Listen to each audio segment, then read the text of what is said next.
So if you guys are getting charged fees and you technically change your address, you're supposed to tell them your address right away. And you're supposed to let the company know, the credit card company know what your address is.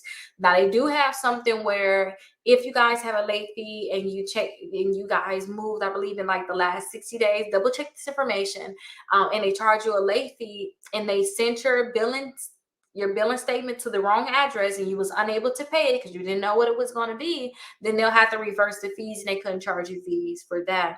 But for a year, if it's a long period of time, it's going to look bad. It's like no way that you probably want to be able to get that handled. But I do suggest, if this is something that you're very, very concerned about, if you're getting fees, I do suggest that you guys talk to an attorney that can help you with like billing and things like that with the credit card companies. But a lot of times the thing is you have a certain amount of time to look at your statements. I believe it's like you have 3 to 6 months. I have to get the exact time you have to look at your statements to see if there's unauthorized charges.